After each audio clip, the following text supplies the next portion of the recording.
பார்க்கலாமா? இன்று பிறந்தநாள் மற்றும் திருமண நாள் காணும் அனைத்து நண்பர்களுக்கும் என்னுடைய மனமார்ந்த வாழ்த்துக்கள்ங்க. 1 வீக்காக வீடியோ போட முடியல. பிகாஸ் நான் வந்து மும்பையிலேருந்து சென்னை போயிருந்தேன் திருவண்ணாமலை கிரிவலம் தரிசனத்துக்காக. ஸோ வந்தாச்சு. இப்போது நான் அந்த வீடியோஸில் அப்புறமா போடுறேன், உங்களுக்கு ஷேர் பண்ணுறேன். ஸோ இன்றைக்கி நான் என்ன எடுக்கலாம் பண்ணலான்னா, தக்காளி தொக்கு முட்டை வறுவல் பண்ணலான்னு ஐடியா. ஸோ இதுக்கு நான் ஒரு கடாயில் எண்ணெய் போட்டுக்கிறேன், எண்ணெய் போட்டு கடுகு போட்டுக்கிறேன். ஸோ அது பொரியல் கேப்பில் இன்னொரு கடாயிலையும் நான் எண்ணெய் போட்டு வச்சுக்கிறேன். அது எதுக்காகனா, நான் எப்போவுமே தக்காளி தொக்கு வந்து இந்த மாதிரி செஞ்சு பார்க்கலாம் அப்படின்னு சொல்லிட்டு செய்கிறதுக்காக ட்ரை பண்ணேங்க. ஸோ இதில் வந்து கூடவே என்னென்னா, அந்த கடாயில் எண்ணெய் போட்டுட்டு கடுகு, கடலைப்பருப்பு, உளுத்தம்பருப்பு, பூண்டு, இது கொஞ்சமாக வெந்தயம், அது கூடவே வெங்காயம் போட்டு நல்லா நான் வதக்கி எடுத்துக்கிறேங்க, பொன்னிறமாக கிடைக்கிற வரைக்கும். ஸோ இன்னொரு கடாயில் என்ன பண்ணுறேன்னா, எண்ணெய் போட்டு கடுகுலாம் போடாமல் வெறும் நீள்வாக்கில் கட் பண்ணி வச்சுருந்த தக்காளி என்ன பண்ணுறேன்னா, அதை நான் அதில் போட்டு தனியாக எண்ணெயில் கொஞ்சம் ஃப்ரை பண்ணிக்கிறேன். ஸோ வெங்காயத்து கூட கொஞ்சம் உப்பு போட்டு நம்ம நல்லா வதக்கணும்னா பொன்னிறமாக சீக்கிரமாக கிடைச்சிருன்னு சொல்லிட்டு உப்பு போட்டு கொஞ்சம் வதக்கிட்டு அது கூடவே பின்ன தக்காளி ஆட் பண்ணி நல்லா வதக்குறாங்க.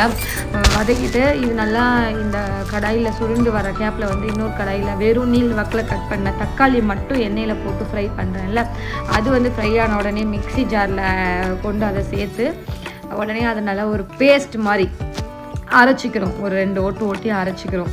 ஸோ இது எதனாலனா, எனக்கு வந்து இந்த தக்காளி தொக்கு வந்து தக்காளி வெங்காயம் அப்படியே பொரியாக எப்படி சொல்கிறது, திருப்பையாக வந்தால் எனக்கு பிடிக்காதுங்க. எனக்கு கொஞ்சம் பேஸ்ட் மாதிரி அந்த மாதிரி கிடைச்சாதான் எனக்கு பிடிக்கும் சாப்பிட்றதுக்கு.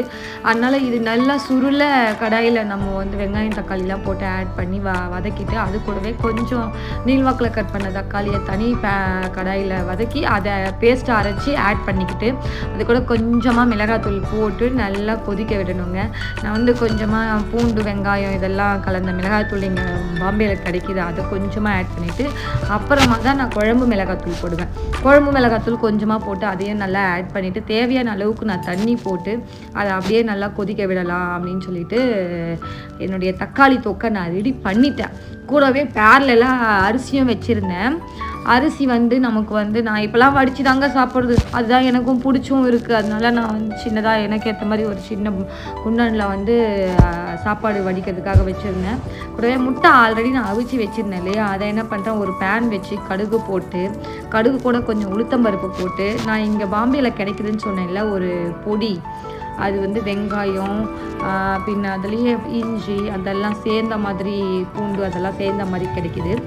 அதை என்ன பண்ணுறேன்னா, இந்த அவிச்ச முட்டையை 2ஆக கட் பண்ணி எண்ணெய் போட்டு கடுகு போட்டதில் இந்த மாதிரி கவுத்து வச்சுட்டு அது மேலே வந்து அந்த பாம்பேயில் கிடைக்கிற பொடியும் நம்ம ஊர்லேயே ஆச்சி பொடி கிடைக்கிது அதுவும் கொஞ்சம் போட்டுட்டு அப்படியே திருப்பி விட்டுட்டு நமக்கு தக்காளி தொக்கு ரெடி ஆகிடுச்சு. அது மேலே கொத்தமல்லி எல்லாம் தூவி சாப்பாடும் பேரலாம் நான் வச்சுட்டேன்ல, அதை வடித்து நான் சூப்பராக இன்றைக்கி இது சாப்பிட போனேன். எனக்கு இந்த காம்பினேஷன் ரொம்ப பிடிக்கும். இந்த காம்பினேஷன் உங்களுக்கும் பிடிக்கும் அப்படின்னா இந்த வீடியோவுக்கு ஒரு லைக் பண்ணிவிட்டு பிடிச்சிருக்கு அப்படின்னு சொல்லிட்டு ஒரு கமெண்ட் பண்ணிவிட்டு நம்மளுடைய சேனலை நீங்கள் சப்ஸ்கிரைப் பண்ணிங்கன்னா அடுத்தடுத்து நான் போடுற வீடியோ உங்களுக்கு வந்து சேரும்.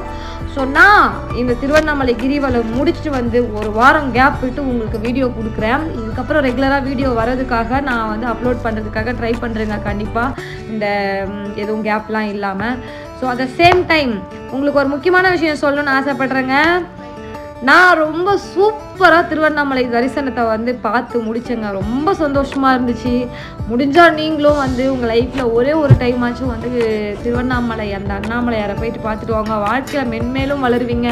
அடுத்தடுத்து உங்களுக்கு முன்னேற்றங்களாகவே உங்களுக்கு இருக்கும். ஸோ சாப்பாடு, தக்காளி தொக்கு, முட்டை வறுவல், அவிச்சது, தயிர் இதெல்லாம் வச்சு நான் சூப்பராக சாப்பிட போகிறேன் ரம்யமாக. நீங்களும் ஹெல்த்தியாக சாப்பிட்டு ஆரோக்கியமாக இருங்க. பாய், டேக் கேர்.